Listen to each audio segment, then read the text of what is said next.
D pharma first year and second year, यह video दोनों year के छात्रों के लिए शेयर किया जाता है। फर्स्ट ईयर वालों के लिए यह टॉपिक जो है वो इन्वायरमेंटल एंड हेल्थ यूनिट से है और HECP और सेकेंड ईयर के लिए इन्वायरमेंट कंपलसरी पेपर में यह पूछा जाता है। ठीक, तो इन्वायरमेंट एंड हेल्थ में सिर्फ सबसे पहले इस यूनिट में जो पहला बिंदु है सोर्स ऑफ वाटर सप्लाई। तो सोर्स ऑफ वाटर सप्लाई है क्या, कहाँ से होता है? Water supply from A 3 places where the water is supplied by 3 places. First is on the mountain, second is on the ocean, seas, and third is on the rainy water as well as under the earth, अर्थात underground water. पहला इन हिंदी, पहला आपको जैसे बताया गया जो him सागर के रूप में है, हिम के रूप में, बर्फ के रूप में जो पानी संचित है,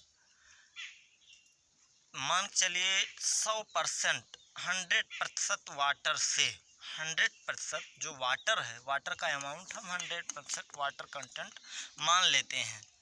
इस वाटर कंटेंट में 2.5% के आसपास, लगभग 2.5% के आसपास जो वाटर है, वह वाटर हमको ओशियन के रूप में, वह वाटर हमको कहाँ से मिलता है? वो वाटर हमको मिलता है बर्फ के रूप में। दूसरा जो सेकंड बिंदु है, सेकंड बिंदु के फलस्वरूप दूसरे बिंदु में जो हमको वाटर की सप्लाई मिलती है, वह वाटर दूसरे में वो अर्थ क्रस्ट के रूप में, अंडरग्राउंड वाटर के रूप में है। और जो तीसरा बिंदु आपको बताया गया, तीसरे बिंदु में पहला आपको बता दिया गया इन द स्नो के रूप में, जो बर्फ के रूप में होता है, पहाड़ों पर्वतों पर, ध्रुवों पर है उपस्थित। दूसरा आपको बताया गया अंडरग्राउंड वाटर होता है जिसको भूमिगत जल कहते हैं। और तीसरा आपको बताया गया जो तीसरा प्रकार है वह ओशियन के रूप में है।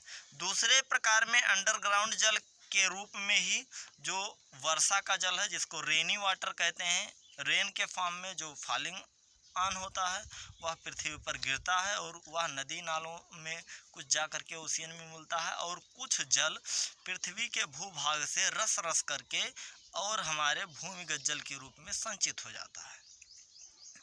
यह 3 तरीका है सोर्स ऑफ वाटर कंटेंट। 3 तरीकों से हमको वाटर मिल जाता है। अब वाटर के इस क्लासिफिकेशन में जो ओशियन वाटर है, लगभग 97%, कितना 97% के आसपास जो यह वाटर है, यह water in the form of salty, that water is the form of salt which can not be used directly used by human being. वह हमारे डायरेक्ट प्रत्यक्ष रूप से उपयोग हेतु नहीं होता है क्योंकि वह खारा लवणीय जल, जिसको हम कहते हैं खारा पानी के रूप में होता है। तो उस जल का हम बिजली उत्पादन में और टरबाइन को चलाने में और विभिन्न प्रकार से, जैसे भी उसकी लहरों के द्वारा जैसे भी हम उसका उपयोग कर सकते हैं, होता है। उसके अन्यत्र हम उसको पीने के रूप में, शुद्ध जल के रूप में नहीं कर सकते हैं। उसके बाद पीने के रूप में उपस्थित जलों में नदियों का जल, भूमिगत जल, और उसके बाद जो पहाड़ों पर्वतों पर स्थित और ध्रुवों पर स्थित जल है, उसमें लगभग 2 से 2.5% जो जल ध्रुवों पर उपस्थित है। ध्रुवों पर उपस्थित जलों का उपयोग तो हम कर सकते हैं, लेकिन वह हमसे बहुत दूर, ध्रुव, हम भारत में रह रहे हैं, भारत उत्तरी ध्रुव में स्थित है। उत्तरी ध्रुव में उसके एकदम उत्तर में जो हिम के खंड हैं, उनको यहाँ तक लाना बहुत आसान नहीं है। हालांकि हमारे पास जल का पर्याप्त भंडार है, लेकिन अन्य देशों जिनके पास जल का भंडार नहीं है वो वहाँ से बहुत अधिक उनको खर्चा पड़ता है, इसलिए वहाँ से वो जल को वहाँ से लाते नहीं है। या भविष्य में मान लीजिए वाटर कंटेंट कम होता है और हमको लाना पड़ता है तो हमारे लिए उपयोगी नहीं हो पाएगा। तो इस दृष्टिकोण से वाटर का बहुत ही नपा साधा तरीका, संतुलित रूप से वाटर का जो पानी का कंटेंट है उसका उपयोग किया जाता है। यह जो पानी है, इस पानी के अन्यत्र हमारे पास नदियों के रूप में पानी, और जिसका बहुत अधिक उपयोग होता है, जिसको आप कह सकते हैं दोहन किया जाता है, वह भूमिगत जल के रूप में होता है। जो भूमिगत जल होता है उसको हम पंपिंग सेटों के द्वारा खेतों की सिंचाई के लिए, नलों के द्वारा जो हैंड पंप्स हैं उनके द्वारा पीने के लिए, और विभिन्न प्रकार के तरीकों में भूमिगत जल का अकेले और नदियों के जलों का उपयोग होता है, जिसमें मात्र अप्रॉक्सीमेटली 1% जल का कंटेंट पाया जाता है। अब इतने कम मात्रा में जब हम जल को सही सात्विक रूप से जल का सदुपयोग नहीं करेंगे तो निश्चित रूप से आने वाले समय में जल की समस्याओं से, जैसे अभी यहीं पर ले लीजिए उत्तर भारत में कम समस्या, बड़े बड़े महानगरों में जल के संकट से लोग जूझ रहे हैं, राजस्थान जैसे प्रदेशों में जल का भारी संकट है। तो ये जल के जो सोर्स हैं, सप्लाई ऑफ जो वाटर है in the form of 3 form, first is on the ocean, snow, और थर्ड इज ऑन द नदी जिसको reverse, third is on the river, ground water, rain water, या तीसरे फॉर्म का अलग अलग तरीका है। ये तीनों फॉर्म में जो वाटर कंटेंट पाया जाता है, इस वाटर कंटेंट को हमको इसको पूरी तरह सदुपयोग करके इसका जो है उपयोग करना चाहिए, अर्थात अति आवश्यकता पर ही हमको इसका उपयोग करना चाहिए। ये हमारे पास हमारे भविष्य में आने वाले लोगों के लिए संरक्षित जल के भंडार हैं। अब हम ये तो हो गया रही हमको जल को बचाने के तरीकों के बारे में, जल का हम उपयोग करते हैं, जल सोर्स ऑफ जल के बारे में ये जानकारी रही कि 3 तरीके से जल मिलते हैं, तीनों तरीकों में, और फिर अलग अलग आ जाते हैं उसमें, जैसे झरने हो गए नदी के रूप में सम्मिलित होते हैं, तालाब हो गए, जो भी इस तरह के नहर हो गए, नालेज हो गए, ये सब जो है मीठे जल के रूप में आते हैं। 97 जल हमारा खारा है, 97%, 3% जिसमें स्नोफॉल और ये नदियाँ, ग्राउंड वाटर, ये सब सम्मिलित हैं। उसके बाद अब हम बात करते हैं वाटर पोल्यूशन की। वाटर पोल्यूशन, बहुत अधिक वाटर को पोल्यूटेड किया जाता है।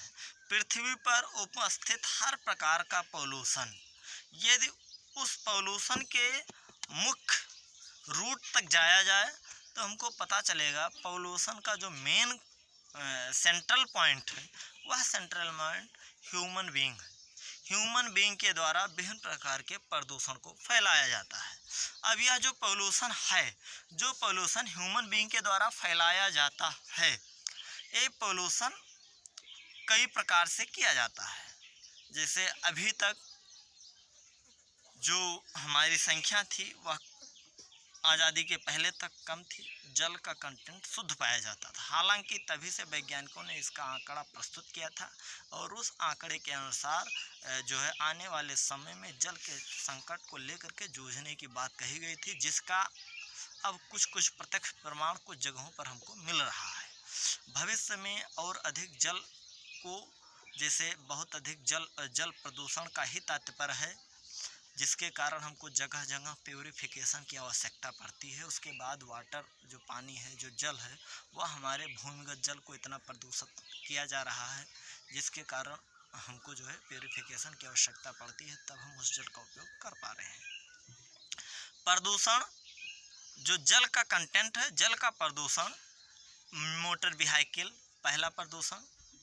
दूसरा प्रदूषण विभिन्न प्रकार के, जो पहला तो आपको बता दिया गया कि जो प्रदूषण का तरीका है, जो प्रदूषण है वह पहला जो बताया गया आपको कि वो होता है, जो प्रदूषण होता है वह मोटर व्हीकल से निकलने वाले धुएं, दूसरा जो तरीका है उद्योगों के द्वारा नदियों को, तीसरा जो तरीका है अंडरग्राउंड वाटर में पंप करके और उद्योगों के मलों को वहाँ पर डाल दिया जाता है। तो 3 तरीका आपको बताया गया। अब नेक्स्ट वीडियो में आप एनवायरनमेंट एंड HACCP के साथ फिर मिलेंगे। Thanks for watching video.